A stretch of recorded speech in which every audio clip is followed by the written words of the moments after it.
This is the chairman and the artist, where vision meets creation. Let's talk. All right. Welcome back, everybody. This is Rafael from the chairman and the artist. Today is July 6th or 7th? 7th. July 7th, 2026. I'm out here in Reno, Nevada, visiting with, hanging out with Fig. And Fig is going to let us know a little bit about her in a minute. And from what I understand and from me getting to know her a little bit, she's a pretty rounded artist. She experiments with a lot of stuff, but we're gonna find out what kind of stuff she likes to do. Introduce yourself, Fig. Hello, my name is Fig. I am a tattoo artist here in Reno, Nevada. I have been tattooing for, I'd say, like consistently 4 or 5 years now. Mhm. So still a junior artist, still finding myself in this world as a tattooer, making my little wedge for myself in the community. Um, I mainly focus on black and gray illustrative or heavy black work. Pretty much anything that includes bold line work combined with a light shading style is where I'm starting to kind of find myself falling into. Originally, when I wanted to start tattooing, I wanted to be a full color artist, and now I still do it every once in a while, but I mainly do like heavy black and gray, like focus for sure at this point. Found something different than you were shooting for. Yeah, absolutely. I think that happens to a lot of artists where they like get into tattoo and they have this whole idea about what they want to do. Like looking at Alex, where he is an incredible realism artist, but his whole plan was to be a traditional tattooer. Like you go into it with this whole idea and this whole identity of like who you're gonna be, and the person you become very quickly changes, and I imagine changes so much over the years as well. But I've already changed so much in my journey of like what I thought I wanted. I thought I wanted to do bold, bright, colorful, cartoon and like new school video game focus, like tattoos, anime, and now I'm like, oh yeah, I would love to do this, like, you know, Japanese traditional dragon going up your arm that's like also mixed with my style. I feel like trying to implement myself into my tattoos is a big thing. But yeah, so that's what I feel like I mainly focus on in my art. All right. So now we kind of get to know a little bit about who she is as a tattoo artist. But now where were you born? What part of the country? Where you from? So I'm originally Let's I'm go originally back from the that Bay. far. So it all started, yeah, when I was born. So I was born in SoCal. Oh, geez, Wendy. Mhm. I was I'm originally from the Bay Area, so I was born in SoCal, California. So that's like a section of Santa Cruz. Okay. I like when I was like little kid, I was growing up in Carmel and Monterey, California, and then moved up to San Jose in my teen years and lived out there. And then when I was 17, moved to Reno to pursue being a tattooer. Um, So you had this tattoo in mind. oh How old yeah, were you when you decided, hey, I want to go after this? I You know. I was so I when I first was like I want to be an artist was when I was 9. I was like 9 years old. My aunt came to visit us from Reno down in Monterey, and she had just gotten this sunflower piece on her shoulder. And I'd never seen a tattoo before. Monterey is a very sleepy town. There's not literally a ton of alternative people at the time. There are now, but there didn't used to be. And so I didn't have a model of seeing people like that. And when she showed up with a tattoo, I was like, what is that? She's like, oh, it's a tattoo. It's art that's on you forever. And I was like, that's dope. And at the same time, my siblings are all very naturally gifted at things. Like anything they touch, turns to gold. It's music, art, math. Like it doesn't matter what they do. They're all very naturally gifted at things. And I always felt like I didn't have that part of myself, where I always felt like I was naturally gifted with people. I was really good at talking to people and really good with like animals, but I didn't feel like I was like that. You're a kid, you don't know where you want to go. But when people were like, what do you want to be when you grow up? I didn't really have an answer for them. And then I was talking about a brother. I was like, you guys are so good at things. And he's like, yeah, he's like, art is a learnable skill. So if you just start practicing that, you can get good at it. Yep. And so I was like, all right. So then that's all I did was I just started drawing constantly.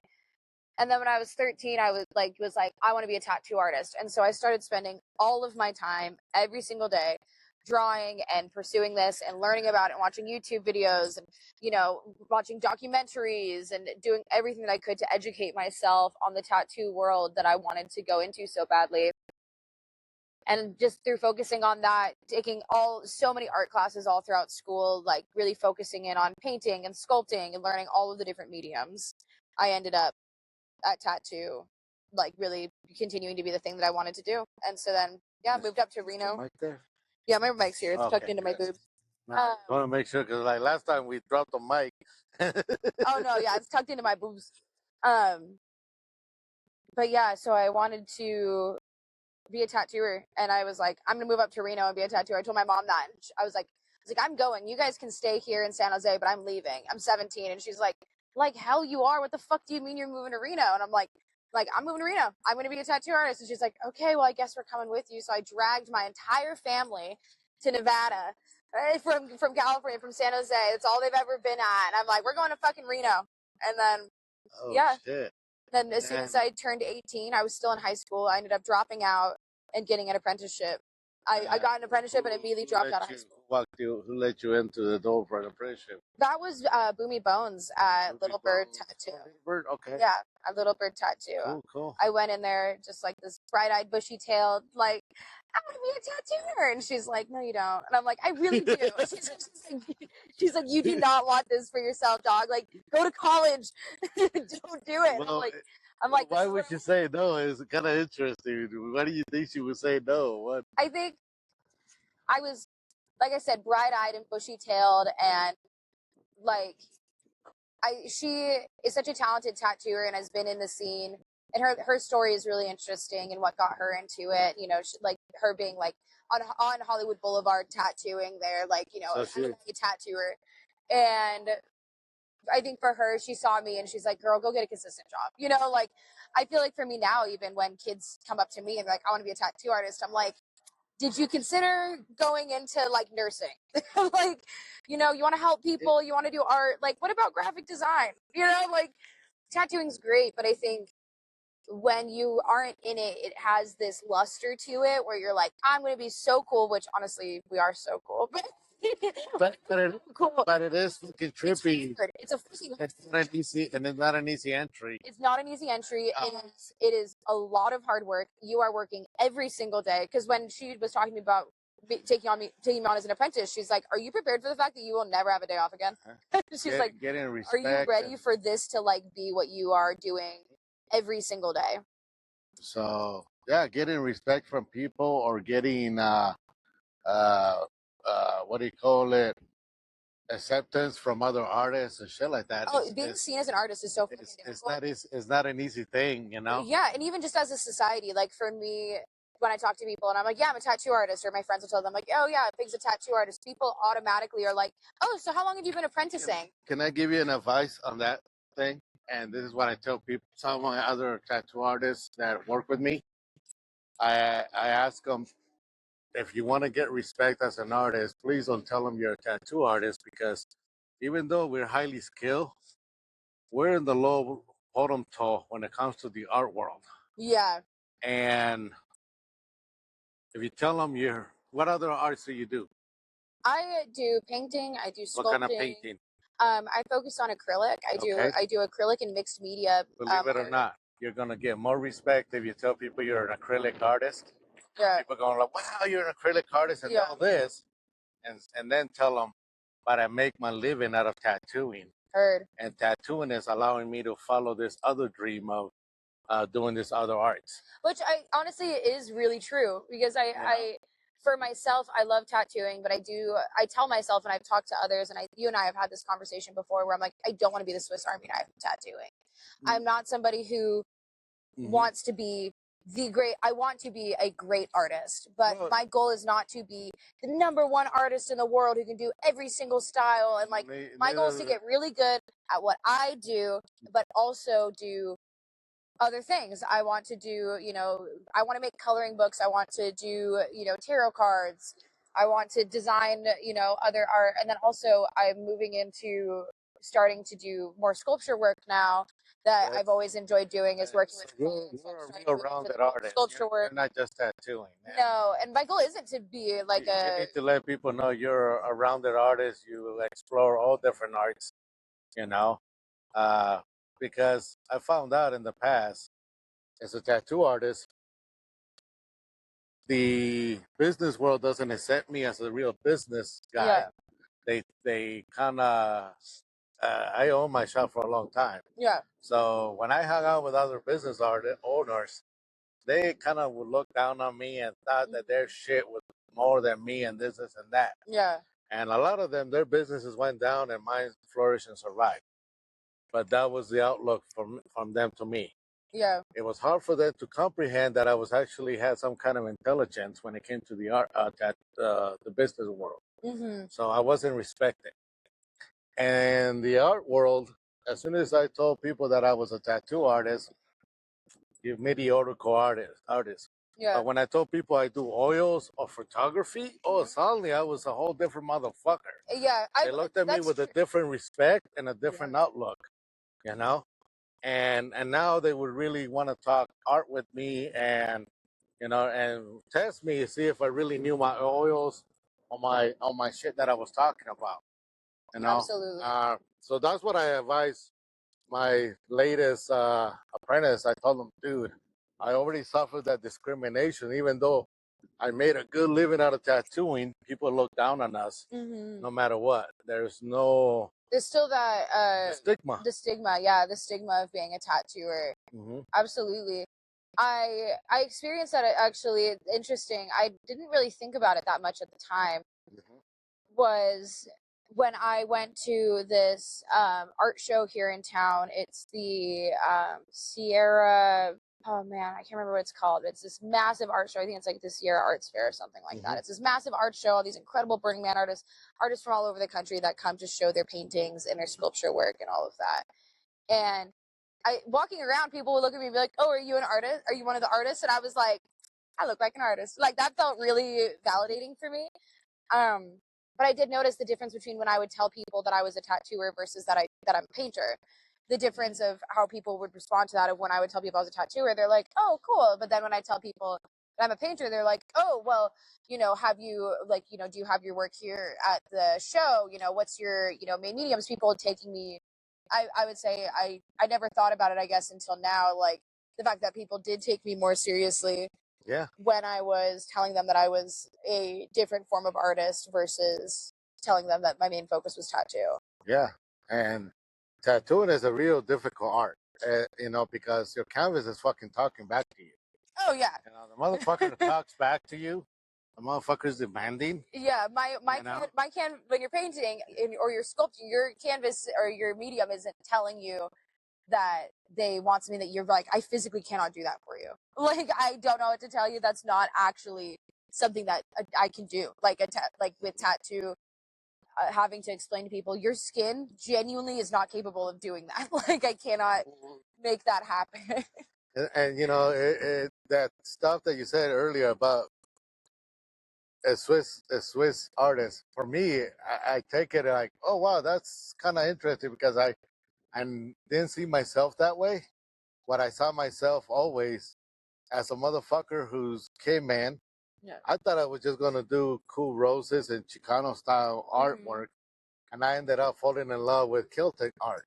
Now, what the fuck is a Mexican doing Celtic? But I really enjoy doing Celtic art, even though it was confusing and irritating sometimes, over and under and all that shit. I became good at Celtic. I became good at tribal. I became good at trying cartoons and stuff like that.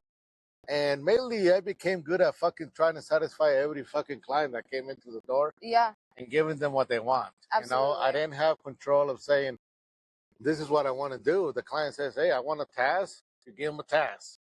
Yeah. You want, it's kind of like you were saying earlier, you wanted to come in and do this. Yeah. But the clientele is asking for different things, and then you fall in love with something different. Yeah, the clientele is, I think, realize that you have a unique talent to doing something that you weren't practicing before. Yeah, I did not think that what the place that I was going to end up at is like I don't even know what to call my style. People ask me what style I do, and I It's never, your art. That's your I never style. know It's how your to art. answer. Yeah, I'm like, I can It's your, show you what I do. it's a fake style. You Yeah, can call it the fake style. Like when there's like people see some cartoon of my influence. roses, and they other people that got tattooed my roses, Mhm. and they see like the similarities, like they wrapped in your tattoo, and they go, "Yeah, how did you know? Yeah, I got one of his fucking roses." yeah, that's how And my tattoos are. People so, are like, oh, you got that tattoo by Fig, and uh it huh. feels really good that I have kind of Yeah, a little slice and of it's good to myself. I create really, your really own like thing that. as you explore other things. You know, I mean, somebody was gonna come by and say, "Hey, can you do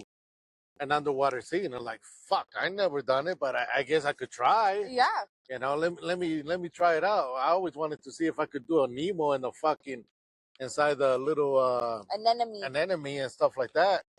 And you know, I want to see if I can accomplish those little bubbly effects and stuff like that. Hmm. And until you try it, you never know whether you're gonna fall in love with it Yeah. or like be irritated by it and like, fuck, I hope I never get to do another one. Oh my gosh, yeah, absolutely. I think a big thing that moved me into this style that I'm at now is I went from wanting to do full color art to working at a Todo Madre Okay. and working with all these Chicano artists. And I Okay. was like, all right, well, now I'm learning black and gray Chicano because everybody walks in that door wants Chicano work. And I was sitting there going, I've never fucking done this before. What the hell? You want me to do a rosary with your mother's name? You want fine line mixed with this gorgeous black and gray shading? And I'm sitting there going like, I don't even know if I know how to tattoo like that. But Yeah. I mean, luckily for my background in painting, I just was kind of like, all right, I guess I'll just treat it like, you know, what I understand for Hmm. my values and my, you know, my light sources from doing my paintings. I was kind of the same thing, thank God. And I think that's what pushed me into doing this black and gray style that I do now is working with Chicano artists that like I never even thought Yeah. was where I was going to end up Sometimes at. it's kind of crazy that we get pushed out of our comfort zones, Mm-hmm. but it's also a challenging thing. It's like, fuck, I'm doing something that I normally keep, keep it in. Japanese, Chinese, or these dragons from over there. I gotta study and try and mimic and this and Mm-hmm. that. And I have no fucking history knowledge until now. I'm realizing that I hacked. Oh, a lot of my fucking tattoos are hacks. Oh, yeah. You know, I done disasters thinking that I knew what the fuck I was doing. Yeah, that's a big thing You about know, tattoo is you have to accept the fact that my hair just went sorry. out. Oh no, you can you don't control the wind. Um, I had you have to accept the fact that some of your tattoos are gonna come out fucked up, And then and you you know, feel so guilty. I've laid awake at night being like, oh my God, like laying there thinking about some of these tattoos, and I'm like, I'm a monster that's on them forever. And like yeah, sometimes my tattoos, even now, they come out, and I'm like, what the fuck is? But I think that's part of the experience and part of the learning experience. It sucks to like look at a tattoo and be like, oh no, that did not come out good. But also sometimes you think that, and people love their tattoo. You're like, yeah, oh, like all you can see is the parts of it that you're not proud of. But then people go and tell their friends and like you know they're so proud of it. There's been tattoos I've done where I'm like that looks like shit, and then I have people come to me being like, oh yeah, my got recommended by that person you did that tattoo on. And I'm like, oh okay, I'm glad that you like that piece because to me that looks like well, absolute dog shit. well, that's the thing that a lot of us we hate ourselves, we hate our art, Yeah. we have a hard time. You know, I have a hard time liking my finished product, Mm-hmm. and especially it's like, oh, I'm done with you. I had enough of this motherfucker. But 3 or 4 months later, or maybe a year later, I'll see that fucking piece, and I'll It be looks really like, awesome. holy shit! And they're like, what the fuck? You did this, right? Why are you tripping? I'm like, Yeah. well, Well, yeah, because you're that staring at the same art piece for six yes. hours And now as you're and now going. I'm appreciating. Yeah. They really do that. That on my lines that look good here and shit like that. So it takes a while, you Oh, know. absolutely. And I think also with tattoo, a lot of times when they're fresh, it's like the skin's irritated and the lines look almost too crispy. And then you're like, oh man, like, you know, oh, I see this little wiggle here or whatever that bothers you, or oh, is that shading smooth enough? But it's because the skin is irritated because as soon as you see it healed, all of the ink has spread out in the ways that you know it's going to when you're tattooing. But in the moment, you kind of forget about that. So when you see it healed, the ink is become the softer version of it that you are planning for as you're tattooing. I know for myself, when I'm tattooing, I'm thinking about what is this going to look like in a year versus what does this look like right in this moment, because this is not what the tattoo is going to look like. So, and I've explained that to some of my clients because of the way that I do my shading. They're like, oh, this looks, like, they're like, oh, like, the shading looks a little light, or like, whatever. Oh, what about this spot where people question it? I'm like, just let it heal, and then let's talk about it, because yeah. this is going to settle so differently in your skin than it looks right now in this And moment. I'd much rather add later than be regretting that I overdid it Absolutely. right now. So, Because then I'm overworking your skin, and or I'm making the tattoo too dark, or it doesn't look right. Like, just like, yeah, going lighter for myself, I've found the way that works for me best is when I go lighter, the values in which I'm putting in end up healing darker. I'm not, something about my style, I don't question it, I don't know, well, but it works. isn't it And cool that you're studying your art Yeah. as a healing? You're actually studying. Yeah. You, psychologically, you're not. You're like over here studying this and that. You're like, oh, you're the only ones that's keeping notes of this stuff. We're Yeah. not there to keep notes for you. Yeah. I can't stare over your shoulder and say, oh, can't wait to see what that black. Yeah. Even if that client comes back, doesn't mean I'm going to be here. Yeah. So you're the one that's kind of just doing your own studying. Absolutely. I'm You're learning your from own myself. study and also learning from some of your clients which Yeah. ones can because I don't know if you ever tattoo an albino. Those I have, motherfuckers are trippy as hell when you tattoo them because any little mistake you can see. I mean, you oh, can't yeah. hide Yeah. nothing. The colors are bright as hell and everything. So, considering, let's say you tattoo a Mexican guy, you're doing a rose, where you're able to hide a little bit more Mhm. of the little shading and this and that, versus a albino, it's a whole different monster. Oh yeah, You I've know? tattooed some people who are like ginger and have that really, really fair skin, and in a lot of ways, I think it definitely challenges me in those moments, because it genuinely kind of will feel like I'm tattooing on a piece of paper versus like. So I've always, when I've been drawing, because I knew I wanted to be a tattoo artist, I've always done all of my art on tone tan. And when I'm doing my paintings, I lay down a color base I lay down a color base first before I even put any paint to the canvas. I spray paint a back, like just like whatever color values on the background. So I rarely work with just stark white paper or canvas or anything like that, and haven't really in my experience. So it's interesting for me now. Do that Tattooing somebody who has really, really, really fair skin is actually harder for me to, I guess, saturate the skin or lay my shading in a way that looks right on their skin, because I've always learned it on in a context of a tan surface. Mm-hmm. Yeah. Well, also, like, believe it or not, as tattoo artists, we're constantly given different shades of skin, Oh, all the time. different textures. Yeah. The leathery skins versus the bumpy skin, the dry ass skin, Yeah. the Oh my God. alligator skin, Some of these motherfuckers here in Reno have pissed me. stretchy skin. Here in Reno, people do not moisturize enough. I tell all of my clients, I'm like, if you want to keep getting fucking tattooed by me, you need to start putting little jergens on. Live in a fucking desert. Some fucking coconut oil on or something. I use vitamin E oil, body oil every day.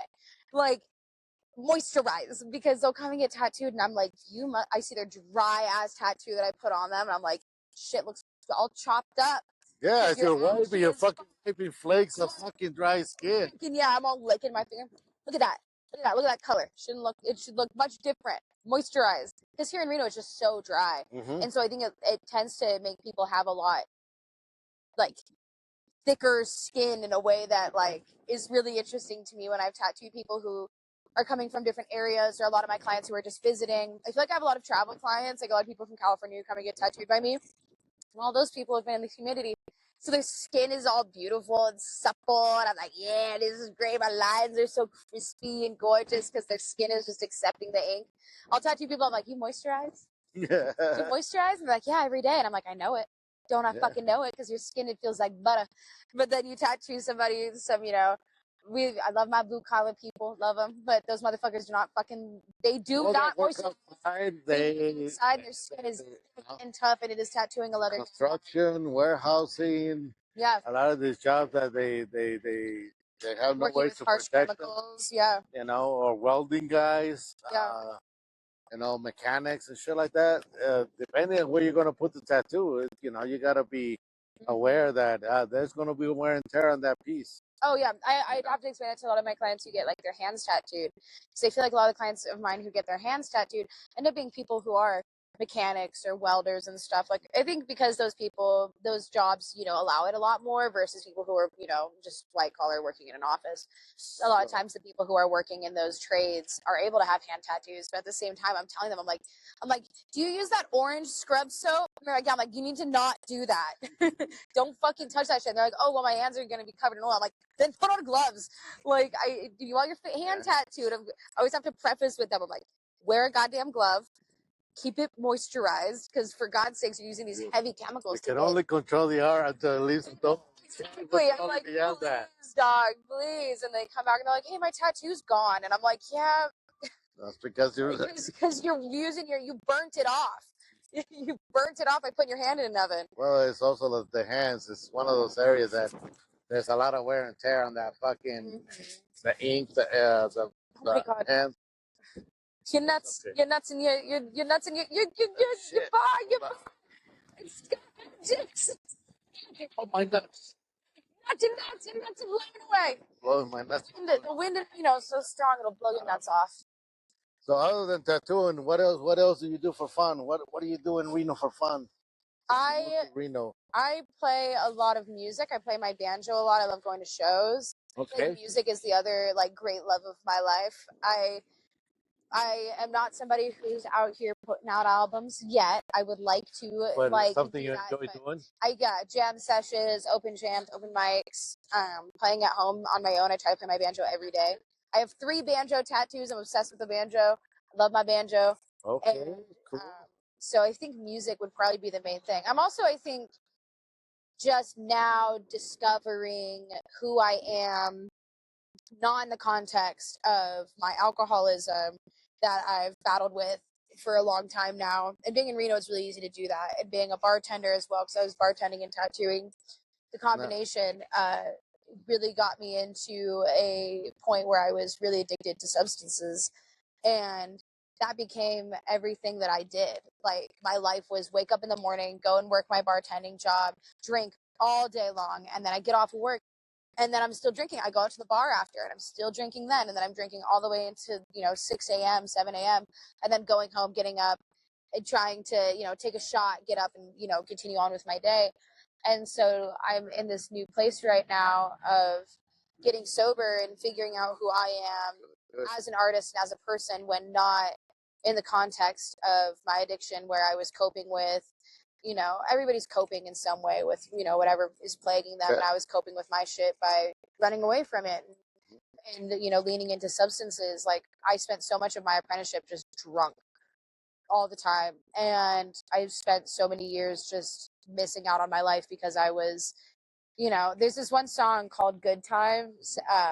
And I love that song. And it's, he's singing about all the good times that he wasted having good times. And that's, I feel like, how I look back on the last 6 or so years, is that, I mean, even longer than that, actually, more like 8 or 9. I mean, I started smoking weed when I was like 12 years old. It was right after I had cancer. I started smoking weed because I was really sick.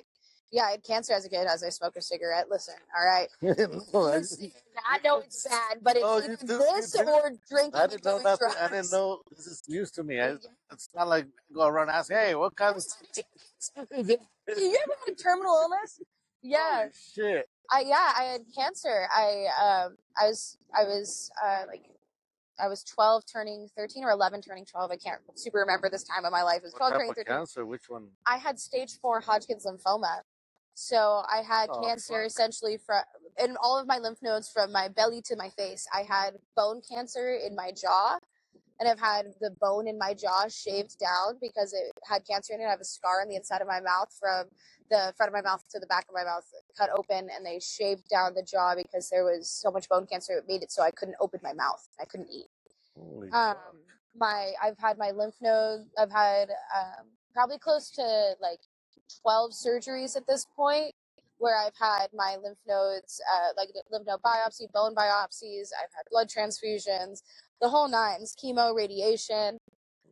shit. It was quite the journey, and I don't remember a ton of it. When you're in that place, when you're so little, I think the best way your brain can compartmentalize it is by going through states of dissociation, so you're not super experiencing it. I have like a scar on my chest. People always think it's a hickey, but it's a scar on my chest is from where I had my port.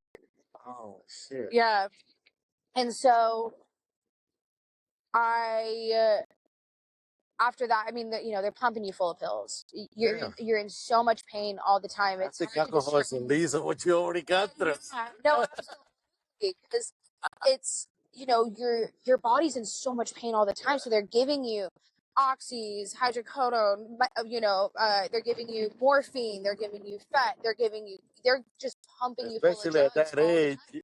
You're a kid. Yeah. You don't have a pain tolerance, so you're in excruciating pain that's hard for an adult to handle, let alone a small child who's going And to also Stanford they Children's have to Hospital. pump you with this fucking thing that can Yeah, become addictive. that become addictive. And so then after that, I became addicted to pain medicine. I became addicted to taking the act of taking pills was the main thing, which is so interesting to me that was the thing I was addicted to. So any pill I found, I was just taking. Yeah, it feels normal. It feels normal. I became addicted to this taking is, pills. This is how I feel normal. Yeah. Since you were a little kid, this is my normality. I have to take pills. Yeah.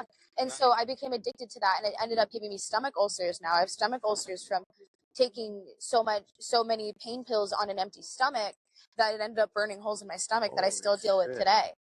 Yeah, which of course the drinking doesn't help and the drugs don't help. But, yeah. So, and then after that, started smoking cannabis because it helped for a while because I was still sick.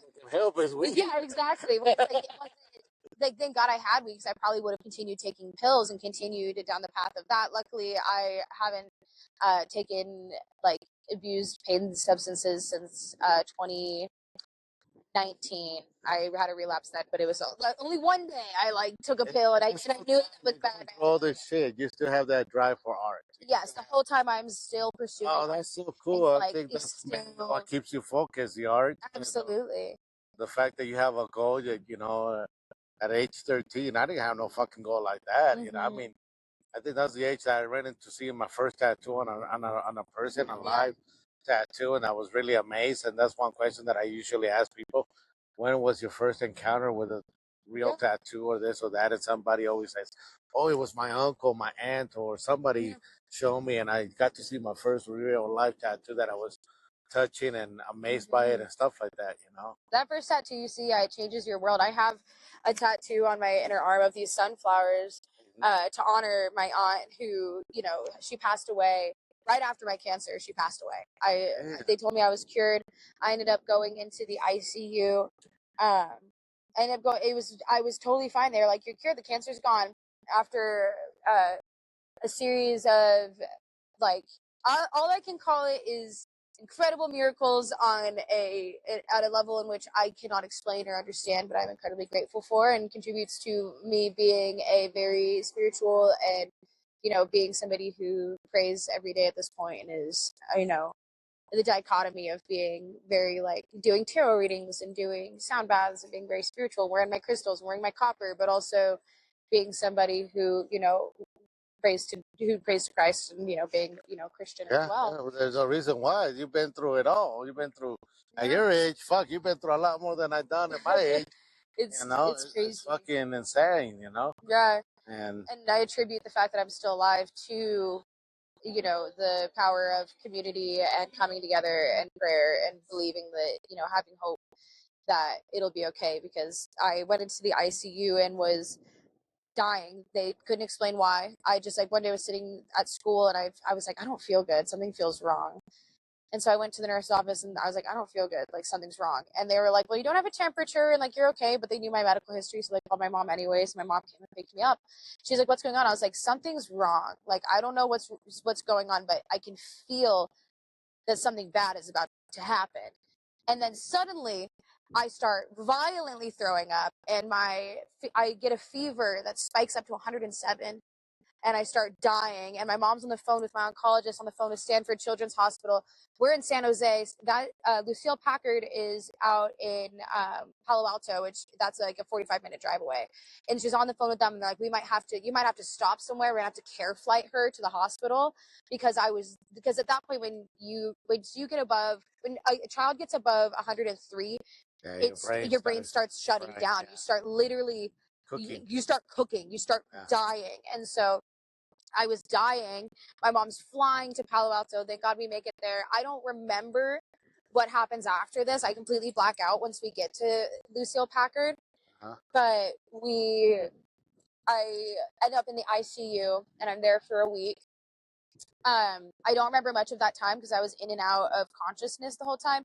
I remember them talking about where they're like, we don't know what's wrong. We've ran every single test. She's just dying. My organs were failing. My blood pressure's dropping. And they're like, all we can do at this point is, keep her comfortable. And that's like one of the few things I do remember is laying there. I can't open my eyes, but I can hear what's happening around me. And I remember laying there and I could hear them talking about the fact that I was going to die and that my mom needed to call my family and have them come and say goodbye to me. That they were like, we've done everything we can. And at this point it's palliative care and there's nothing more we can do. Like we've done everything we can. We're going to try last ditch effort of giving her a blood transfusion. I was a little kid handle that kind of news. Handle that news. 13 and I'm like, I handle that kind of news. I haven't experienced the world. At this point, they turn the alarms off on my heart monitor because at that point, when my heart rate would drop, it would set off these alarms for them to come and help. Because they didn't want to scare me, they turned the alarms off at that point. My mom did not leave my side the whole time. Shout out to my amazing mother who was so brave. Yeah, I was just about being a single mom, your mom and your siblings, and being a single mother trying to make money, keep the house afloat. A single mother of 3 kids where she has me, my 2 younger siblings, trying to take care of them and, maintain their well-being while trying to keep me alive as they're watching their sisters dying and trying to understand that themselves, which I understand now. I've had some conversations with my siblings that it was really traumatizing for them watching me dying like that. And like, I didn't understand for a long time because when my mom would talk about how traumatizing it was or my siblings, I'd be like, fuck you. Like, I'm the one who went through that. What the fuck do you mean? You're the one who's traumatized. I'm the one who's traumatized. Yeah, I was like, but I understand watching the most important person in their life dying. Yeah, and there's nothing they can do, and there's nothing they can do. There's nothing they can do. My mom's watching her baby dying, and I'm in the ICU, and she's being told by the doctors that I'm going to die. And so I remember I am laying there and, this is, I think, the next day after they...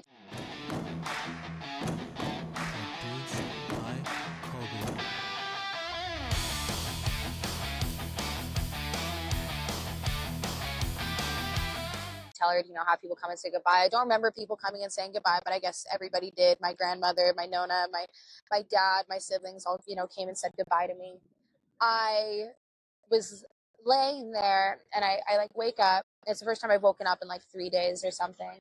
And I look over at my mom and she's, asleep next to me.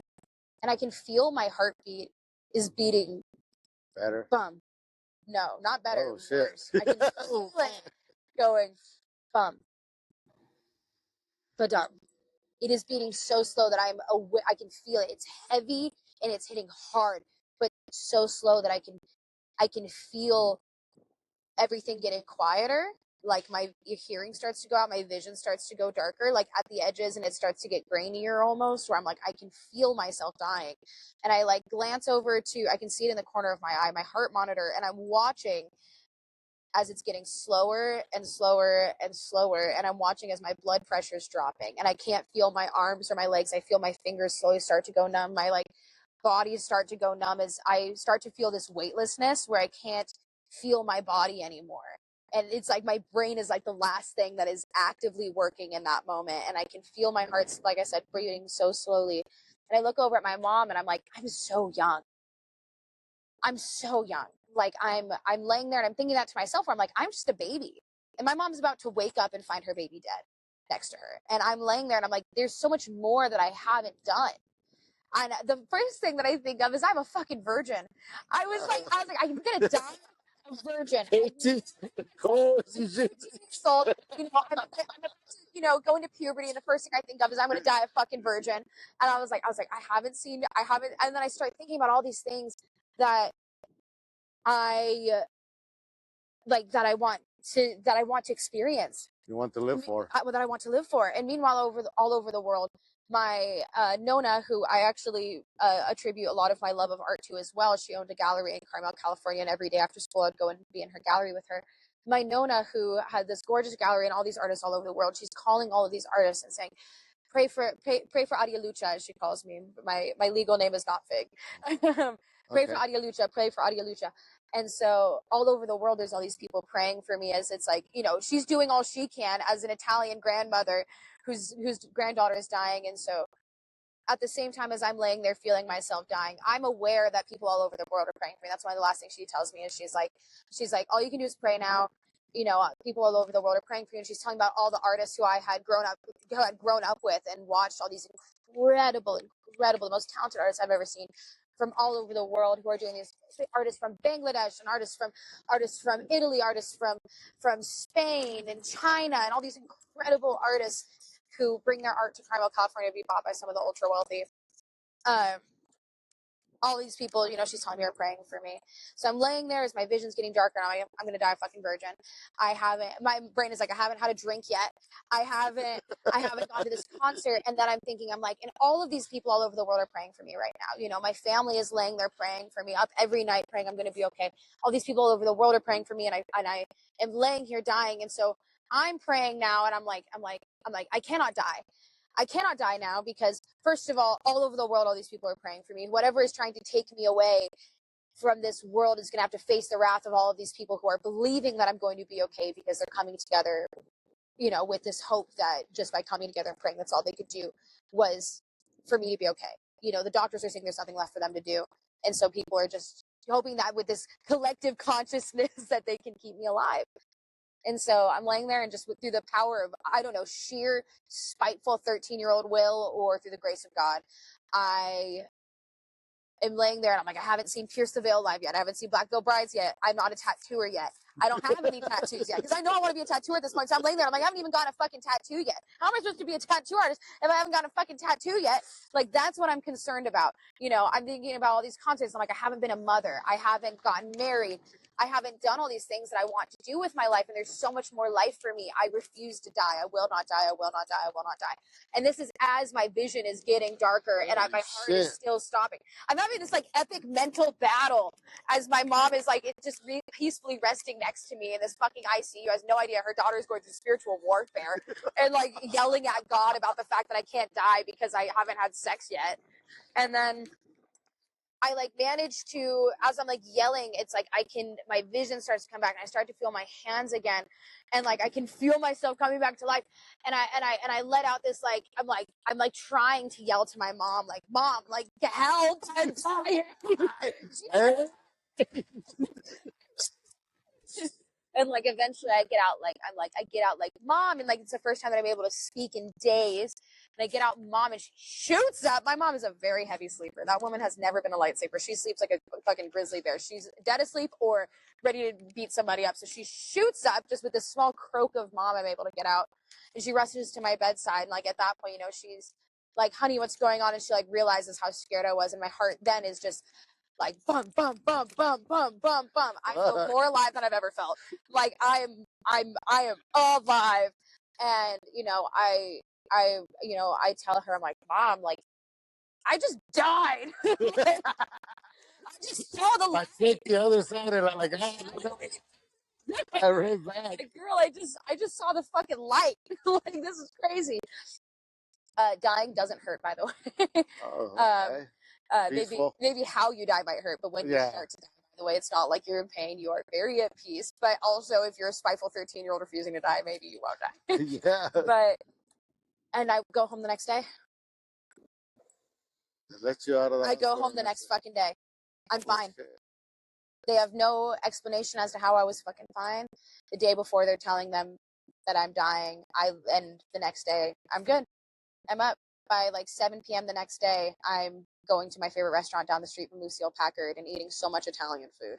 I like couldn't eat the whole time I was in the ICU, so my stomach was growling. I was like, "Fuck this!" And I'm eating Italian food. I'm like, "Yes," because I'm so Italian, and all I want is bread and prosciutto and pasta and butter. I'm just chowing down. I'm like, "I'm fucking alive."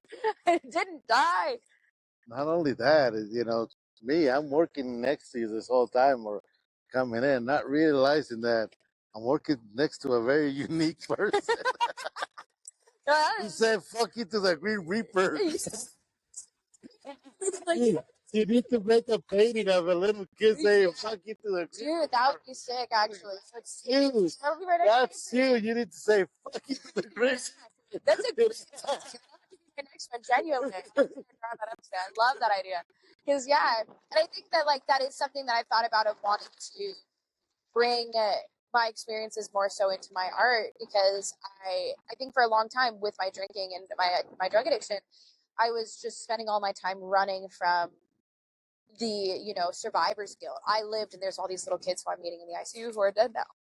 Or meeting babies, 6-month-old babies with brain cancer in the children's hospital, and then I'm sitting there going, "Why am I the one who's Somebody alive?" pray for you. Somebody care for you. Yeah, You said that. absolutely. There's a reason why faith is really strong in your family. Yeah. And there's a reason why God is around them and help them. Yeah. You know. Absolutely, and I think that like I'm grateful that now I'm starting to understand that, and I'm so happy for the first time in my life. I love working with you guys. I love tattooing with y'all. I love where I live. I love my friends. I love being alive.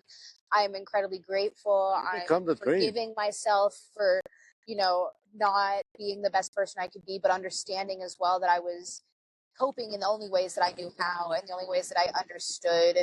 It made me feel better. It wasn't. I didn't feel like every time I went to sleep I was staring, the Grim Reaper in the face. I wasn't so scared all the time because I was always fucked up and drunk. But now I'm not scared because I know how strong I am and I know Let me how ask much you I love this. my life. Does this question came up a lot? Let's say at the bar, did they ask you, does anybody at the bar hear your stories? I mean, is this something you talked about in the past, or is this something once in a while it comes out? I think once in a while it comes up, but actually I do think so because something about I've experienced a lot of grief in my life. I've lost my best friend. I've lost my aunt. I, lost family members. I've, lost myself. I've experienced a lot of grief in my life. And I think people somehow sense that and will come to me even if they don't know that I've experienced a lot of grief in my life. Everybody will experience grief. I'm not unique in that, but I just at my young age, I would say I've experienced a lot of grief. But you're not, how can I say, you're not dwelling with it, you're still happy, you show happiness. Yeah. There's a lot of people that have grief and they carry it with them. Yeah, and I think people can sense that in me. So people come to me and will ask me or talk to me and open up to me about the things that hurt them. That's something that I love about tattoo is that people get to open up to me and be able to have their, as I say, tattoo therapy. But I would say when I was drinking and in the bar scene, a lot of times, those people, it's nice for them because they're talking about it, but it's like, you're all just fucked up. You're being drunk and belligerent and depressed because you're drunk and belligerent and alcoholic. And so then you're talking about things but you will just go in circles talking about the same thing over and over again. This is where, I have people tell me, and this is where maybe you can check this point for me. You're like the bartender. You get to hear all kinds of stories. I said, no, I don't think the bartender hears the kind of shit we hear. Yeah. No, absolutely. I don't think the bartenders get the whole story about the kid that died of cancer or this or that, and we're dealing with the parent that went through it, and this and that, Yeah. And if he's maybe hearing it, he's hearing from the drunk guy, not the one who's sober and telling you the anguish and shit like that. When you're sober and you're laying there and you're in physical pain, that is now allowing you to release that and talk about your mental pain and your hurt pain, your soul pain. That's a different kind of healing for people. And tattoos can be such a great medicine. And that's how, through love, all pain turns to medicine. Yeah. And I think with tattoo, it is medicine for so many people. It's medicine for me. It's been medicine for me for sure in my life. It's the greatest blessing of my entire life. I find like I guess not dying, but I'm getting a tattoo to honor somebody. yeah, I want to go through that pain. I want that pain almost to be the more painful it is, the more I can say, this is all I can feel pain for you, bro, because yeah, this is the only way I can honor you is putting myself to a painful situation. yeah. You're present with You it. know, When you're drinking and you're talking about it, you're not present with that pain. You're not sitting with it the same way you are when you are. When I got my chest tattoo done by Mackenzie Schwecker at Twofold, I was bawling my eyes out, absolutely bawling my eyes out. But it wasn't necessarily because of the tattoo pain. It was that I was crying for all of the pain that it was almost like my heart was carrying, because she's tattooing right over my heart, and it's like, tattooing right next to the scar, my cancer scar. yeah, And I'm crying as she's doing this gorgeous ornamental piece on my chest that to me I describe as like this shield almost that I wear with a lot of pride that protects me. But at the same time, I was crying for all of the hurt that I had been carrying with myself. And it was such a great experience because when I left, I felt a little bit lighter. Yeah, you're And I felt a releasing little your bit stress, stronger. your anger, your frustration. Sometimes we do it through pain. You know, sometimes and unless we have the opportunity to sit down and talk and do therapy, which through tattooing, I kind of do therapy with my clients, and once in a while I will find a motherfucker that's from another state, and then I will unleash whatever is bothering me. Oh my God, yeah, because That way, this motherfucker doesn't. I don't unleash shit what's bothering me. Let's say around people that I love or whatever close to me, because it won't get back to them. Yeah. So I have to do it with somebody as far away that I know. I know this motherfucker is not gonna come back and tell my homie the shit that I need to unleash. Yeah. But I need to tell him that this homie is a piece of shit. This guy is just like that. No, absolutely. Getting the drama out, getting all the things that are missing you. Or I tell people, finally, once in a while, I'll find a homeless guy and just vent my shit on him, and knowing that I have to talk it out. Yeah. So for them, it gives them somebody to talk to as well, where they can vent their shit out. Absolutely. Yeah. That's something that I too have spent time doing. I mean, when I'm walking around town, I spent a lot of time, I know Reno like the back of my goddamn hand at this point. I've been here for 8 years and I've spent a lot of time walking around and talking with people and connecting with my community. Shit, 8 years, huh? Damn. Yeah, and I've been so blessed to get to have such an incredible community here and gotten to connect with a lot of people. And I've gotten to be that ear for a lot of people, and also for them to be the ear for me, where I feel like the healing of coming together. Humans are innately social creatures. We need our tribe. We need our villages. And I'm very blessed to have that here in Reno, where I have. We also need our catering to each other, Yeah.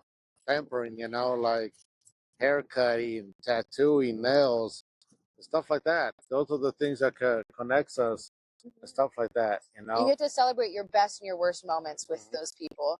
I like with my fellow tattooers or with my clientele. I get to celebrate weddings and graduations and babies and all of these wonderful, wonderful things that I'm so overjoyed that I get to be a part of their life, to the point that they are sharing that with me and that I get to be around for those things for them. But at the same time, when they come to me and they tell me my mom's really sick, yeah, or they come to me and they say, I just went through a breakup and my heart's really hurting right now. And giving those people the ear and giving them the comfortable space for them to have somebody to talk to, but also to get to cry it out. I feel like when I was becoming a tattooer, I knew that I wanted to be an artist. I knew that that being an artist was my main goal. Like I said, I paint, I sculpt, I do all these other things. You've been surrounded by artists your whole life. Yeah, it runs in my family as well. Yes. My grandmother's an artist. My grandfather is a painter. My mother is an amazing artist. My dad is a musical fucking genius. Like, it's in my blood to be a creator of some sort. And the divine act of creation is such a thrilling thing, and I think being an artist is the closest we can get to that. Yeah. Is and also getting to support people in the alchemy of self, as I call it, of when people are getting tattooed, getting to experience the alchemy of self, of creating yourself, and that's medicine in itself as well. What about when it comes to entertainment? What do you do for entertainment when it comes to, you watch any series, any TV, or anything like that, or podcasting? No, actually, I don't have a TV. You don't. So you're not a TV. I don't have Wi-Fi. Oh shit! I don't do any of that. I listen to records. Okay, so you're a musician. Go to live music. I spend a lot of time outside of the house. If I'm in the house, I do like spend more time on my phone than I would like to at this point. But Sounds like I you've been like living a not healthy life. spending a lot of time distracting myself by like watching movies and things. If I am watching anything, it's gonna be cartoons. I love cartoons. I think they are so cool. Cartoons are art. It's art. It's somebody's art. That's their baby. Yeah. You know, like acting is art, but cartoons is somebody like you and me sitting down every day drawing and creating whole universes that people connect to. My favorite cartoons are Adventure Time, Steven Universe. I love Over the Garden Wall is like a short series. It's absolutely gorgeous. Amazing World of Gumball, absolutely love that show. That one uses mixed media and combined with the drawing, and so many different artists work on that. It's so trippy that you're actually watching all these different mediums. Yeah. And you're understanding not only the art, but Yeah. you're understanding like the makeup of it. Absolutely, it's so cool. It's just so beautiful. I think cartoons, they get looked at as, oh, childish or whatever, but I'm like, they also are formative as well. You know, you're watching SpongeBob. SpongeBob was a formative show to people where they learned a lot about friendship and joy and persevering. Through the first 3 seasons of SpongeBob, every episode is Squidward experiencing some sort of negative experience, and through the friendship with SpongeBob, although he despises SpongeBob and his joy, by the end they are happy to be next to each other and have experienced some sort of joy by the end of the episode, where it may be silly and oddball, but it's important because it teaches you about that friendship. It teaches you about joy and persevering through these negative experiences. We're educated by cartoons. Most of us are educated by cartoons. Yeah. You know, we're gonna watch something about science. If they do it in cartoon, and when we're little kids, we'd rather watch the cartoon effect of science or this or that. And some of it, they do explain some of the stuff that happens through science in the cartoon. So they're little educational, a lot of entertainment. Yeah.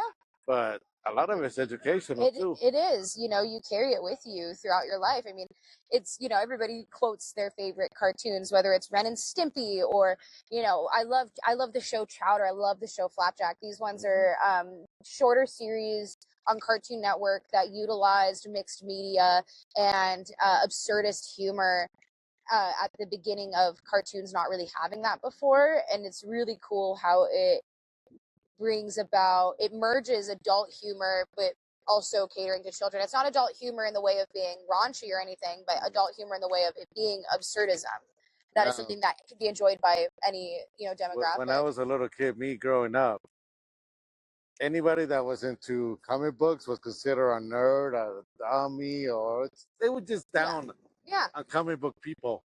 And now the comic books are the biggest heroes of this and that. Oh, absolutely. And everybody is quoting a fucking Thor or Iron Man and this and that. The love of Stan Lee and to me, it's so trippy. Like I was telling homie yesterday, I like cartoons like Spider-Man. I like the Spider-Man cartoon.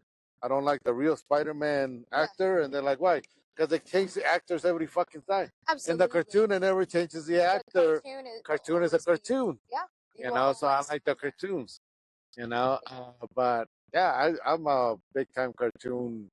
I watch cartoons with my kids. I enjoy the everything. You know, it's beautiful. It's so cool.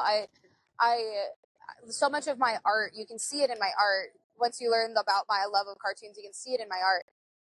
How much of it is influenced by the shows that I've watched and that I love so much. I'm so inspired by Rebecca Sugar as an artist, you know, for me as a person, a musician and stuff. I get to learn more about you guys a little bit more. That, you know, it's not like we don't hang out, but sometimes we don't go into deep conversations, or sometimes I don't ask, you know, how was your childhood or this or that. I just got to know a lot of stuff about you right now. They're like, holy shit, I didn't know nothing. Yeah. You know, and it's not something that we normally come in and talk about childhood stuff. Yeah. So yeah, for me doing the podcasting, I'm getting to learn way stuff about different artists and different things, and I'm amazed that I'm close to such a well-rounded artist, and you will be somebody big.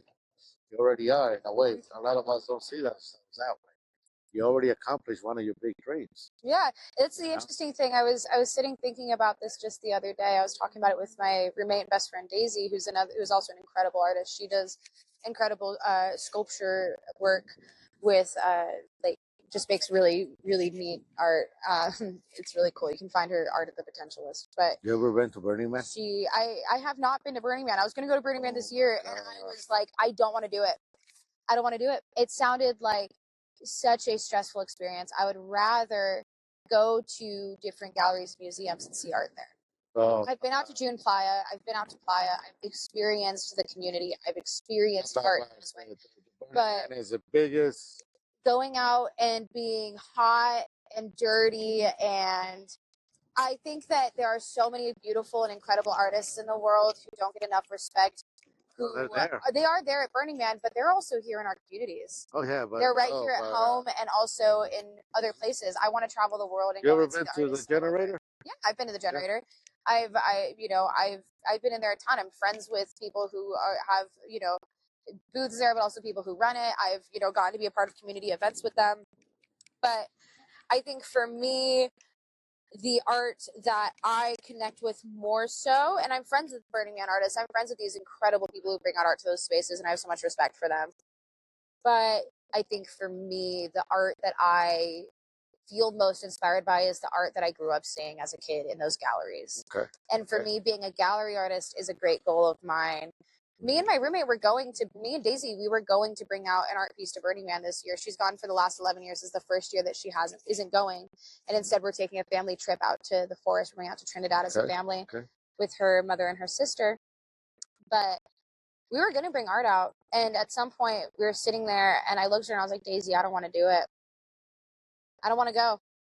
I don't like how this feels in my intuition. I feel like I am doing something that I don't want to do, and I don't do that to myself anymore. I listen to my intuition. My gut says don't do it. I go. Yeah, if it's not your thing, it's not your thing. I don't need to. Yeah, I don't need to question it. I was excited to go, and then I realized like actually I'm dreading this now, and I feel nervous and I feel afraid in a way that does. I think you feel you. It's like when you're a little kid, you know you're doing something naughty, and like you get that feeling in your gut of like I know I shouldn't be doing this. And that's how I felt about going to Burning Man. Was I was going to go, I mean, had tickets secured and everything, but I realized I can't do it. And it's just something in my gut telling me no, don't do it. And I don't understand why, and I won't know because I'm not going.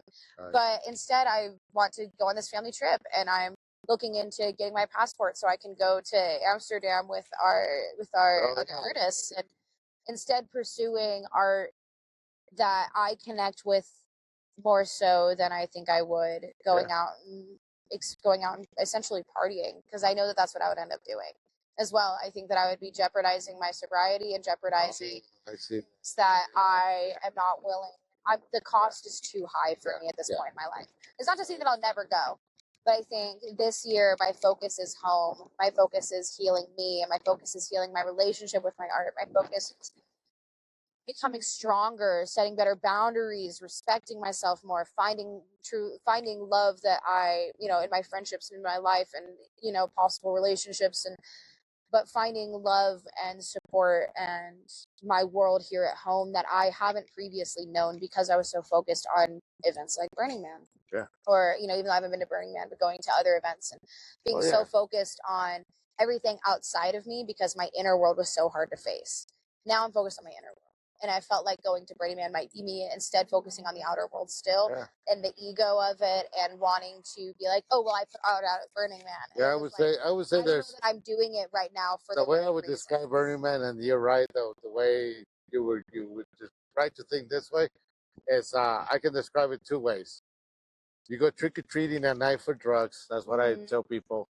But there's a very high artistic community. Yes. That you can go there and you'll be amazed with all the art that is put together, amazed with all the artifacts that are displayed there, and they're the biggest sculptures that can be displayed in the world at Burning Man, and you have an area to watch all these cool ass fucking sculptures. But there's also the danger of ending up doing drugs that you didn't want to do, or being how can I say pressure into, oh, come on, do a little bit of this, a little bit of that, because it's everywhere there. It's everywhere there. It's everywhere, I and feel like I would be put in a position where I'm just now learning how to say no. and yeah, for me, I never had that issue. Myself, like socially, I'm learning how to say no, and being out in the desert for 2-3 Yeah, you're weeks. kind of trapped. No, it's 1 week, but for us, because we would be bringing art out, we would be going out for longer. no, that's what I say. If you ever do go, just to experiment, go only like 2 days, like the last 2 days. That way you're not compelled, like, oh, and then also like, if you don't like it, get the fuck out. Yeah. 2 hours away. Exactly. And once I'm at that point where it's like maybe I have my own travel vehicle that I'm going out with, or I feel like I'm not doing something that is based on me wanting to make other people happy or wanting, because I was going to go because I wanted to be there's this thing I heard recently, the want behind your want. And when I was sitting there going, I don't love how this is making me feel. What is it that I really wanted to gain from going to Burning Man with Daisy and her family?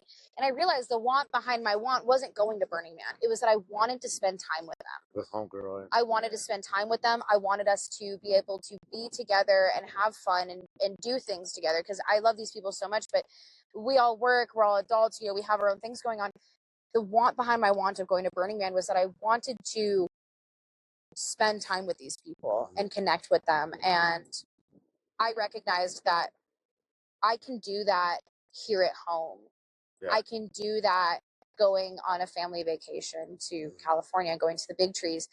I can do that other ways than going out to Burning Man. Yeah. And that was a conversation I had with Daisy too, where because she was stressed out about it. She was talking about it. And I was like, Daisy, what is it that you really are gaining from this? And same thing for her. She realized that all she really wanted was to spend time with her family.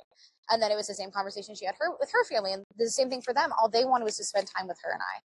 And so then we all realized we can do that without going out there this year, because for all of us, we just moved into a new house. Our sister just bought a house for us. Like, it is too much. And we're like, let's just go on a family vacation.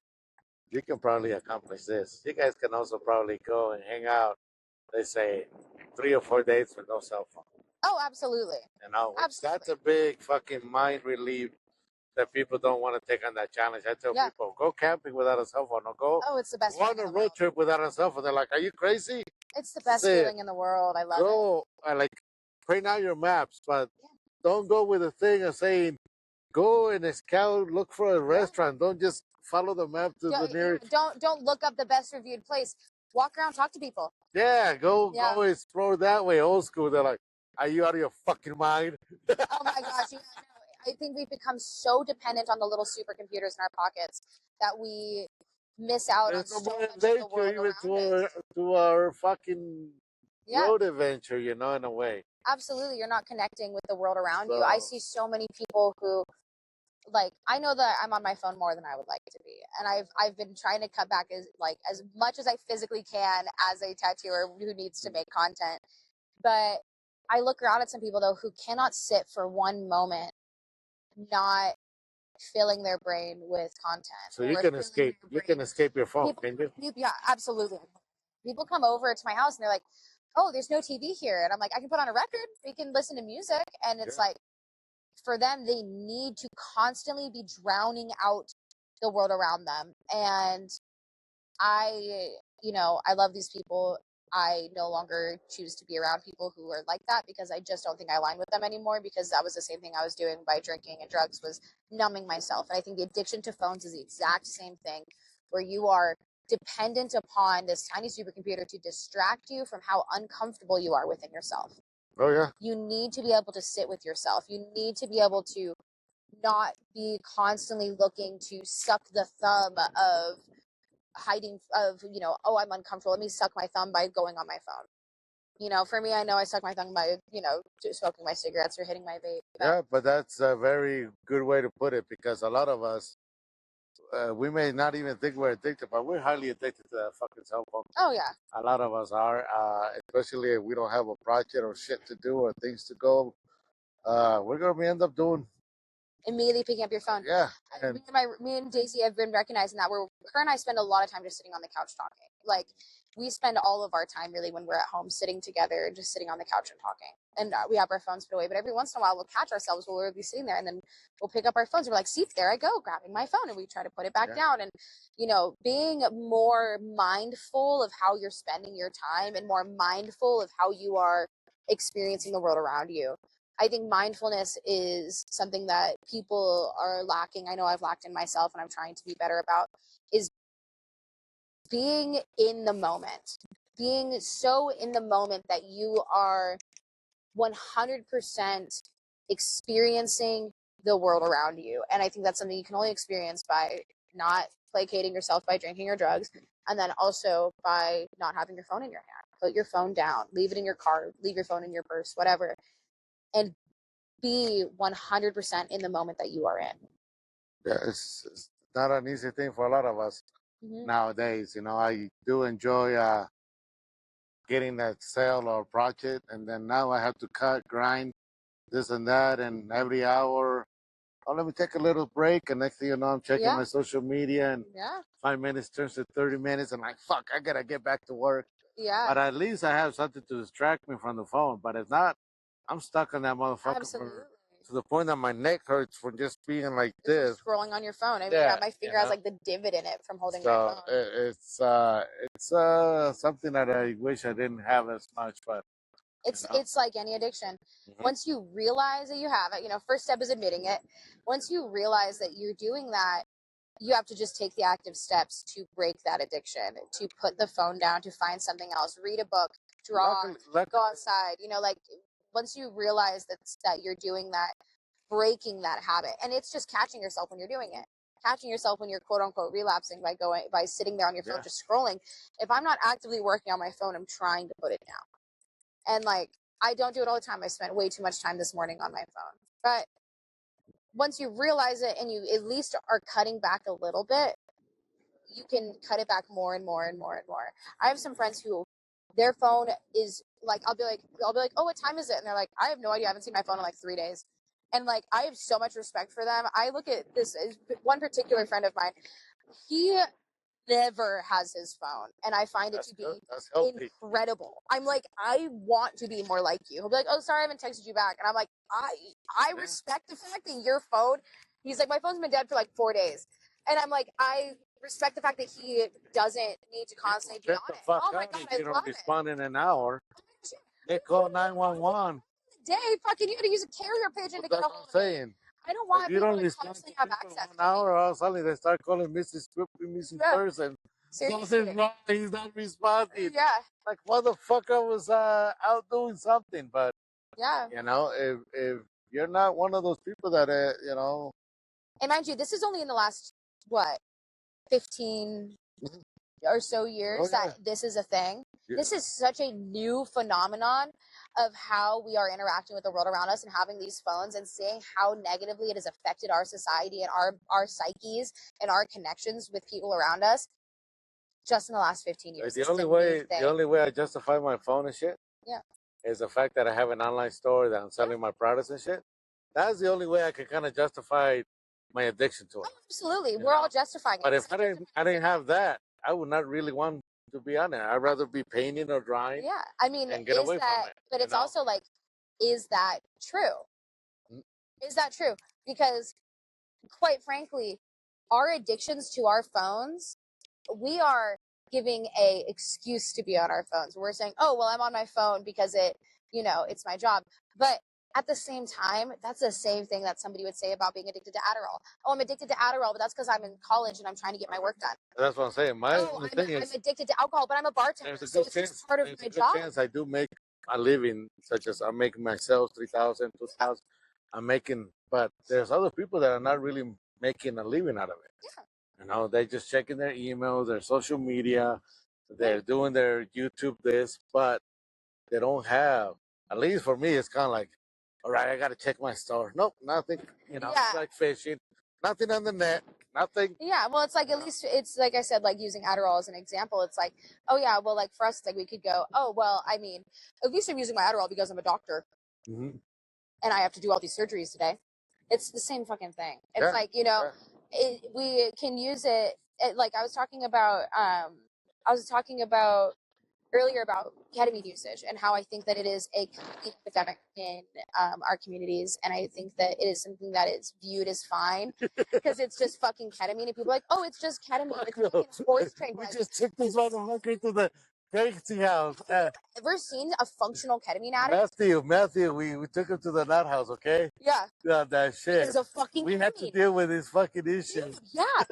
Ketamine, I think, is a demonic drug. It's insane to me because people view it as a silly drug where it's like, oh, horse tranquilizer. I watch it destroy people's lives. And they justify it where it's like, oh, well, it's just a party drug, or, well, it's non-addictive. It's habit forming, bitch. I've never seen somebody who casually does ketamine and it doesn't destroy their fucking lives. Well, and it's the same thing as I was talking about it earlier, where it's not necessarily the drug that is bad, because if a child breaks their arm and they're in the hospital, ketamine is great. Or if somebody's coping with their PTSD and they're doing ketamine therapy in order to be able to work through those problems, ketamine is great. If you are fucking a Tuesday afternoon at 1 p.m. and you're trying to go to fucking Safeway, but you can't get off your couch because you're in a fucking K-hole, that's a problem. yeah. And I see it so much in Not people. for everybody, it's okay. There's a lot of people that have bad reactions to it. I've done it. I have done it. I've tried it. And I went into immediate psychosis. I cannot do it. It is, Like, puts me into I psychosis. myself, I done salvia. That Yeah. shit was fellow fucking trippy and cool. Yeah. But I seen another motherfucker's done salvia. Yeah. And he had a bad trip. Yeah. So not everybody reacts the same. Not everybody. No, absolutely. And I just think that, like, it's not about the drug necessarily, it's about how you're using it. And so it's the same thing with your phones. It's not about the fact that we have a phone, or that it's about how we are using it, and are we being mindful of our usage with it. People who smoke weed all the time, they're like, oh, well, it's just weed. It's like, have you ever been present a moment in your life? You have been smoking weed for the last talking about weed, I gotta go smoke one. yeah. It's you are numbing yourself, and like, and I've done it for years. This is not like I haven't done it. I am actively talking about how I'm an alcoholic, how I was addicted to hard drugs, and addicted to cannabis, addicted to my phone. I was addicted to distracting myself from how fucking horrible I felt about myself, and how unworthy I felt about myself, and how much I hated being an active part of my life, because it hurt too much to be there. And just in the last few months, I'm recognizing that and trying to come out of that. And that means I'm looking at the people around me and noticing that they're doing it too. And I'm there shaking them, going, wait, guys, look at, like, we're doing something really wrong. Like, slapping them in the face. I'm like, open your eyes. Like, when I stopped smoking sick for a week or two, yeah, I noticed the fucking difference. But yeah, it's kind of like, damn, I got to get back on this motherfucker, because I can kind of deal with issues and this and that if I'm a little numb. Yeah, watching control my anger, control my frustration. And like, what's the root of that, Yeah. And it's we don't realize that we've become dependent on things until it there's these pamphlets all over town, you'll see, that say when the fun stops. You don't realize how dependent you've become on something until one day you literally are sitting there and the fun stops, and you realize, you're sitting there after, like, oh wow, like I just ate like 4, family size bags of chips, and I haven't cleaned my room, and I have, spent the last $40 I had on getting weed, or, I've spent the last 3 days. Why you gotta talk shit like that? That's fucked up. I used to grow cannabis. I'm going through that right now. Dude, yeah, I used to grow cannabis. I worked in cannabis for years. Yeah, so you know. Cannabis. Cannabis is a huge part of my life. And I can no longer smoke because I recognized that I was missing out on the world around me by thinking that I was being more present by doing it. And it's the same thing with my addiction to, to white girl, and my addiction to alcohol, and my addiction to, numbing myself. And that's what cannabis does to people as well. And it's important that we recognize that, because like I said, it is not the substance, it is the relationship with it. If you smoke weed when you're going on a hike, or you're somebody who has joint pain and it helps with your arthritis, if your relationship with it is a relationship that isn't just you sucking your thumb because it's uncomfortable to be present in your life, then fine. But recognizing the root reasons why we do substances, and how high the cost is on us, is really important. How much does it cost you, not just financially, but also mentally and socially, to be addicted to substances? Yeah. And the only thing I can say is, when it comes to the side effects, weed is probably one of the less Oh, harmful. absolutely. I'm not judging anybody for smoking But weed. that's to me. It's the safest. That's It's the safest drug you and can when I tell choose for people, sure. I choose that one because so far I see all the other things. I haven't done none of that. I haven't done coke. I haven't done meth. I've done ecstasy. Don't do it. Done ecstasy and salvia and mushrooms. And mushrooms are microdosing lately, you know. Mushrooms. But you know, before I did ecstasy, I was talking to nurses and shit like that, learning the history. Back in the day, we didn't have Google, And substances can be incredible medicine. I know when I did LSD, it was such a formative experience for me where it taught me to love myself. I looked in the mirror on LSD and I had hated myself for years. It was the first time I looked in the mirror and I started bawling my eyes out because I was like, oh my God, you're so beautiful. Yes. I love you so much. And I stood there in the bathroom, high as tits on LSD, hugging myself, bawling my eyes out because I loved myself so much. And I felt so guilty for how mean I had been to myself all these years. And after that, I haven't hated myself since. I love myself since. Worst thing that you can go to is self-hatred. Yeah. You know, You are nobody all can you take have. that. Nobody can take that easily from you. No. You had to fucking work that self out and this and that. You are truly all you have in this world. And you are the only one who is with you when you are born, the only one who's with you when you will die. You are there for you your entire life. You are your own best friend. You are your vessel. You are all you have, which I was talking about with tattoo, the divine alchemy of self, being very present within yourself. And you are all you have. So having that self-hatred, you are like, that is just the most horrible sickness you can carry within yourself. And I think all of us carry it. I know I've carried it for I've been through it in the past, but it's, you know, something that I got through it easily and this and that. We can say we have a strong family. We have a strong people that'll respect you, like you, and want you around. So that helps you through it. Absolutely. You know, but there's a lot of people that don't have it. Yeah. There's a lot of people that don't have that support or this or that. And they can easily fall into that shit even worse. Absolutely. You know? Not having that support, not having community will make you sick. It will make you fucking sick to not have community. It's so important to find that and to like dig out that little space in the world for yourself. And then also, I think an important thing to recognize when it comes to like, oh, do you have people that are there for you and things? It's like I was saying with the phones where it's like, oh, I want to put it down, or if I didn't have my phone, I would put it down. And I was saying, you still have to would you actually put it down? And I don't think people really would. It's the same thing with when people are like, oh, I want community, or I want help, or I want love, I want these things. Do you actually want that? And it's important to recognize that. Like, I had to ask myself after all the years where I'm like, oh, I can't get sober, it's too hard to get sober, whatever. I never wanted to be sober. I never cared to be sober. You did it. But I did it now because I actually wanted to. Yeah. And when I looked at myself when I was so depressed that when I was 14 that I was trying to kill myself and have been in rehab before for trying to kill myself, I didn't want to feel better. I needed my misery. I needed to be depressed. I didn't want to feel better because as soon as I wanted to feel better, I started fucking feeling better. I started getting up and going outside and going on walks and eating healthier and choosing better habits for myself. When people say I want to feel better, I don't like how I feel. You can say that all you want, but until you actually are tired of your own bullshit, until you are actually deciding that you genuinely are going to do something, you'll never do it. People love saying, oh, I need to get sober. Oh, I need to get my head on straight. Oh, I need to get medicated, whatever. You can talk about it and talk about it and talk about it and talk about it until the fucking cows come home. Unless you actually want to, you never will. And people think that they want to because it makes them feel better about the fact that they don't want to. Well, the other thing is that you've proven to yourself more than once you can accomplish things. Yeah. No matter how difficult they are, you figure it out, you can accomplish it. Absolutely. You know, so and I think anybody whatever you want to do in the future, just say that to yourself. Fuck, I've done this before. I've done it with this. I've done it with that. Yeah. New journey. Go for it. Absolutely. I'm at this time of my life where it's very exciting to be at, where I've now done all of the things that 13-year-old me was yelling at God saying I couldn't die before I did. I've now done all of it. Everything on that list. What do your siblings do right now? Do they hang out? My older brother just called me actually on my way here.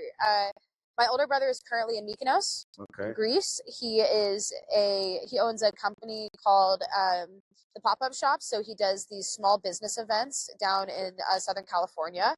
and works with his local communities and local small businesses to help expose them to other, to like the larger audience, gives them a platform essentially, which is really, really cool.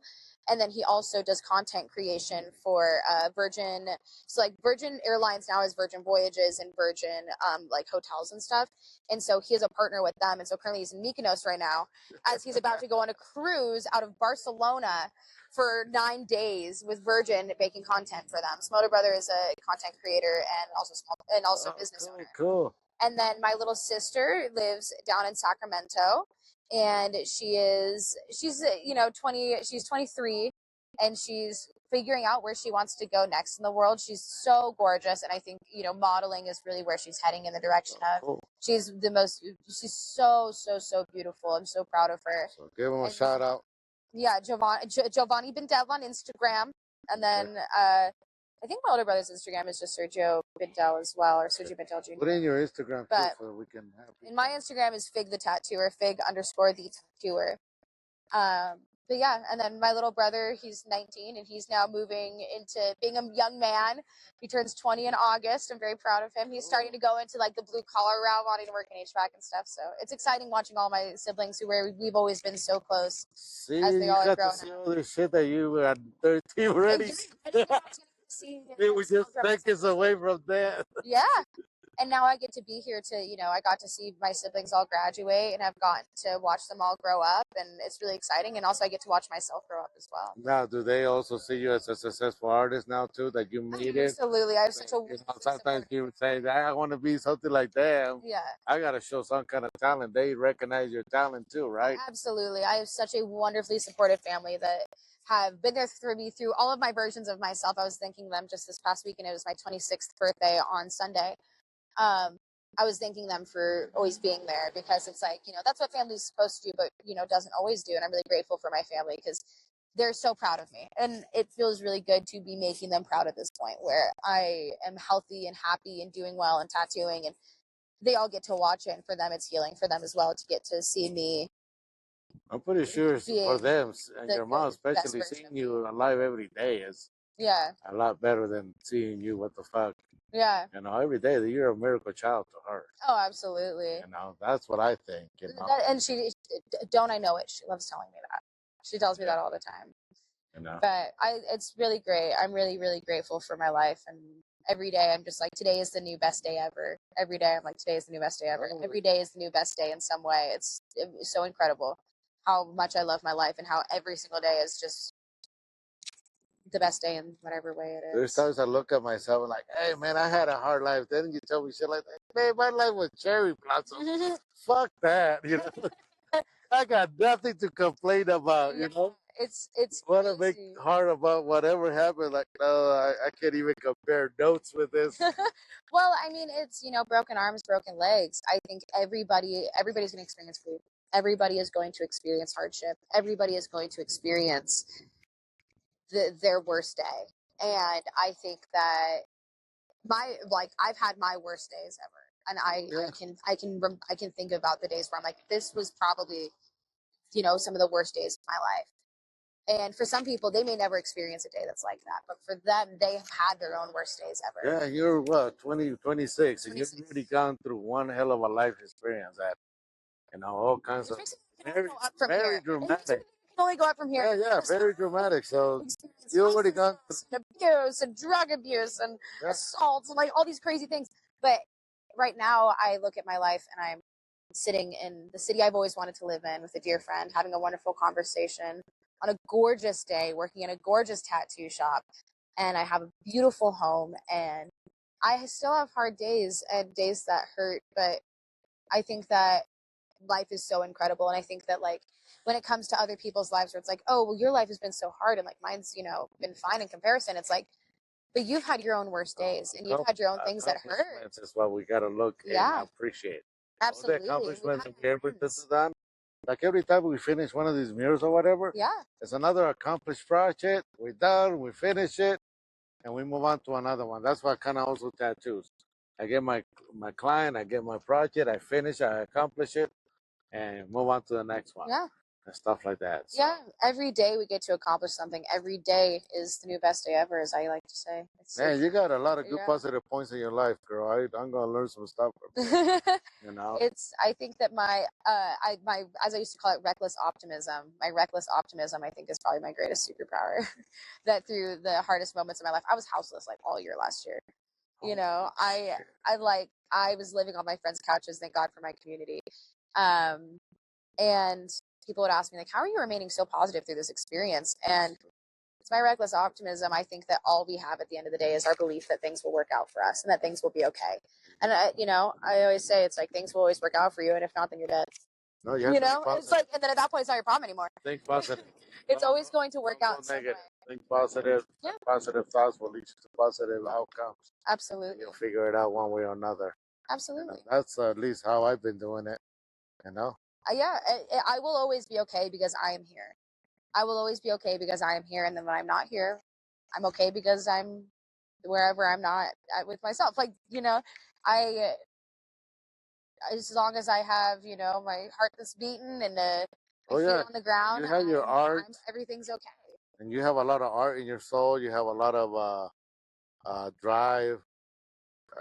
The minute that I seen you and met you in the past, and the more I got to know you here, I'm like, man, this girl's got character, and I only come by once in a while and this and that, and it's hella hard for me to have smoke breaks or talk with everybody or this or that. But I found out a lot of things from this podcast. I appreciate you doing this with me.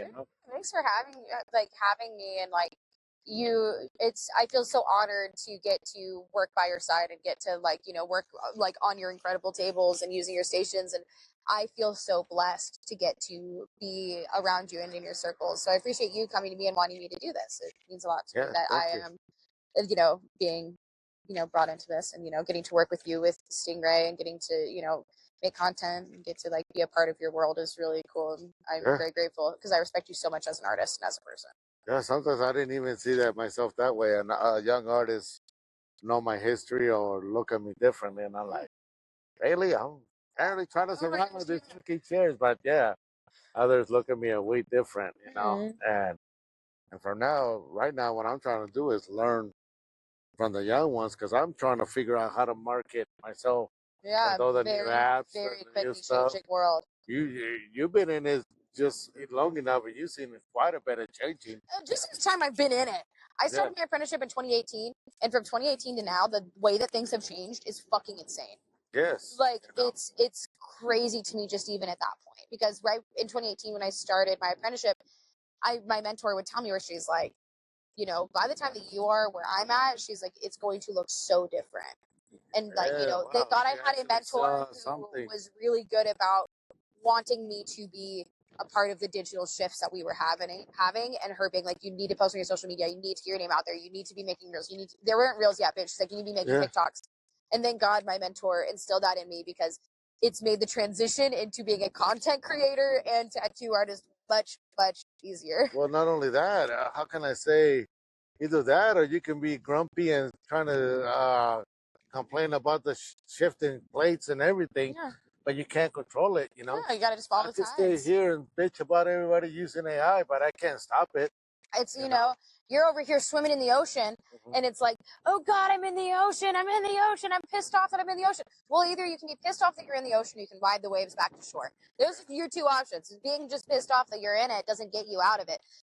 Making something of it and figuring out the problem solving of being within it and accepting where you're at is the best way for you to be able to get. That's a good way to put it, because the same project, the same things that were working back in the 80s, 90s, 2000s is not going to work in this era and stuff like that, to it, because I've been working on a flyer for myself to hang up around town, to bring to the bars and hang up, that have the little slips that you rip off, and having that, but each one of them is like a little art piece or something, also respecting those paths as well. I feel like in the digital age, like I was saying, only the last 15 years has it really been a thing that we are now craving, at least I know for my generation, Gen Z is now craving physical media more than ever.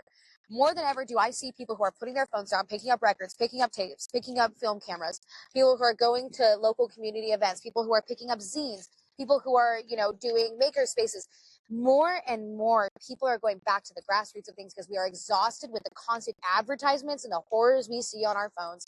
It's a great advertising tool, yeah, to reach people. But I would say the people who I want to tattoo and the people who I connect with most are turning away from that. As you're talking about how you want to put your phone down, as I'm saying how I'm putting my phone down and no longer have a TV or Wi-Fi in my house, more and more we are missing what we had, because that is true humanity. That is true connection. Our phones, new thing. I honestly think that it might be more of a fad than anything. I think that we are going I to hope we start get the putting them fuck out down. of this fad I think and that we it go is a back trend. to, like, I'll answer the phone when I answer it. Yep. And And we'll some see people more and should more not people doing expect you to fucking answer it within 1 hour or 30 minutes and right away calling, because that's what it's become. If I you see people don't, writing letters. I see people doing scrapbooking. I have friends who go out that skating is so cool. every day. That's so cool to see, to Great. hear that. More and more people are putting their phones down because we realize that, mind you, anybody who's punk and wants to fight the man, you are constantly being advertised. Buy, buy, buy, buy, buy, buy, buy, buy. When you are on your phone, when you put your phone down, they can't sell you shit. Government can't Go control you. create. You cannot be. Don't buy, create. Yes, you cannot be indoctrinated into the mind control of the world around us and the 1%ers who want to control us as their livestock. Our social security number is our livestock number. And so when you're on your phone, you are making them money. The second You're giving them, you're not making anybody you're money. giving them information no matter what. They're By watching your scrolling, fucking eyes. It's no, seeing by if you're engaging. scrolling, while you're scrolling also, as you're scrolling, depending on how long you spend on this and that, that is information that is valuable too. Every Yes. information that you're doing, even that at the time that you go to flick Yeah. your phone, that's information. Oh, 7 a.m. That's the time. Yep. It is so fucking trippy, but welcome to AI. Absolutely. And I think more and more people are putting down their phones. Hey, I was We just are more and more disappointed in our government officials. We are more and more disappointed in the people who are running these sites, Instagram, Twitter, whatever, Meta, Meta surveillance that we're seeing now. We're seeing the flock cameras now. Meta's punishing you. Yes, how about the fact that our phones are connected and pinging to towers constantly? So the government.